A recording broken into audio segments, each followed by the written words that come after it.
Makoto and the Gluttonous Fenrir and Slime are back, baby, for an exciting season 2 of Campfire Cooking in Another World with my absurd skill. It's Joe, welcome to my trillionth channel, and here is my review for episodes 1 through 3 of Campfire Cooking in Another World with my absurd skill. It's a very long title. Spoiler warning, there will be spoilers here, and I hope you've seen season 1 because I'm not going to go do a recap of that. Now, recap time. So season 2 starts right after the events of season 1.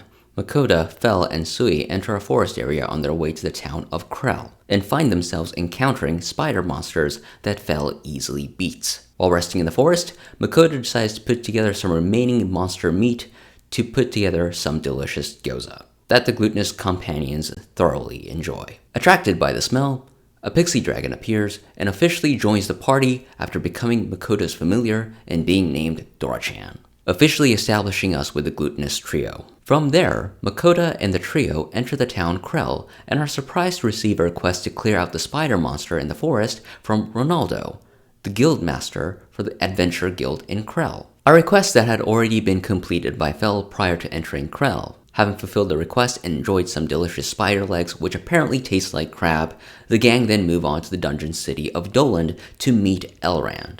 He is the guildmaster for Dolan's Adventure Guild and supposedly the only man capable of butchering the Earth Dragon that Makoto has been carrying around since the last season. Upon reaching Dolan, the gang are greeted by Elrond, who very much lives up to his reputation of being eccentric and dragon-obsessed. Exhausted from dealing with such a person, Makoto uses his online supermarket skills to buy an easy-to-make Genghis Khan set. Genghis Khan is a popular Japanese mutton dish, usually made with lamb. It's particularly popular in North Hokkaido region. I've had it before, it's pretty good. A little bit gamey, so people might not like that, but other than that, I think it's a pretty good dish. Definitely recommend people to try it once in their lives if they ever get the chance. The morning after the Genghis Khan meal, that everyone enjoyed by the way, the gang are distraught to watch Elrond try to begin butchering the Earth Dragon and destroy his mithril knife in the process. A complete failure. With no way to butcher the Earth Dragon without being able to cut it open, all hope seems lost until the god of war, Vahan, and the god of blacksmithing, Hephaestus, step in to save the day by giving their blessings to Makoto's familiars. All done obviously on the condition that Makoto will regularly make offerings to these two gods that consist of booze from Earth. The god and goddesses of this universe continue to be a bit of a disappointment. Having received the blessing from the god of blacksmithing, Sui gains the blacksmithing skill and uses it to create a new mithril knife for Elrond to use. With this new knife, the Elrond's butchering goes on ahead as initially planned. In the meantime, after consistent pestering from his familiars, Makoto concedes to go into a dungeon with his familiars, but only under the condition that they hold off on doing so for a few days to allow Makoto time to prepare some meals for the trip. As he gets ready for the prep, Makoto stumbles across a shop selling a magic stove oven combo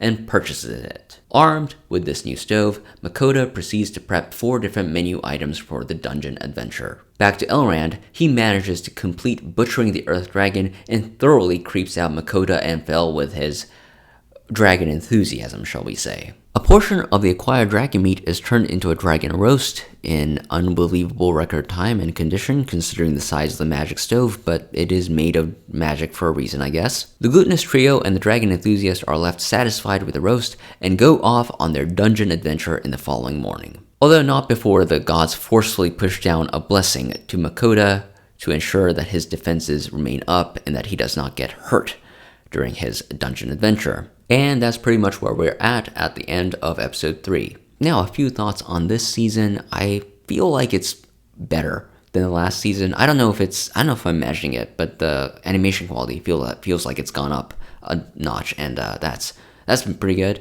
I also really like the voice acting this time around. I believe Ayumu Murase is doing the voice for Dora-chan this time around, and I gotta say, like, he's pretty much nailed the voice for Dora-chan. Ever since I read the light novel, I've had this kind of impression of what Dora-chan would sound and look like in the anime, and pretty much perfectly nailed it in my opinion. Like with season 1, real life food products that can be purchased in Japan can be seen in the anime, because food product placement, baby.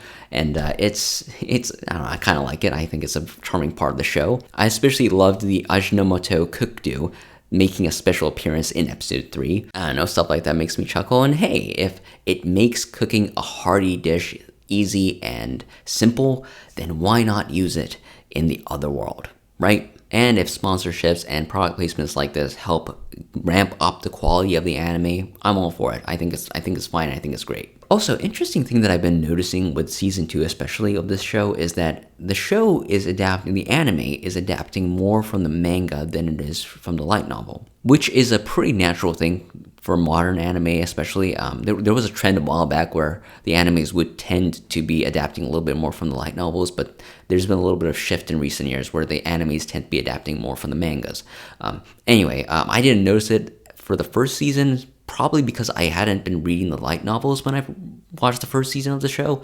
The first season ended, and then I started reading light novels, and I got all caught up with all the novels that were translated. So, yeah, that might be part of the reason why I'm feeling this way. Anyway, as someone who has read the arcs that are coming up in season 2 in the light novel format, there are plenty of moments where I'm watching the anime and I'm like, I don't remember this scene, or I don't remember this particular moment, or I don't remember things going this particular way during this arc. And it's happened a few times now, and it's actually had me going back to read the light novel version and just noticing, oh, there's actually a difference here. Stuff like how in the light novel, the Genghis Khan menu item does not really make an appearance during the story arc, or how in the light novel, Yugol, the sub-guild master of Dolan, isn't formally introduced to us until after the trip into the dungeon, or how the first meal that they had with the dragon meat was a dragon steak and not a dragon roast in the light novel. It's small stuff.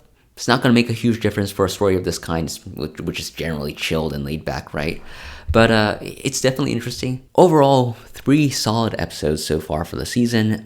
Still not really digging the opening or ending songs. I kind of feel like they're too hippity-hoppity for me in this anime. I kind of expect more of a chill vibe from the opening and ending songs, but I don't know, maybe I'll grow to like them by the end of the season.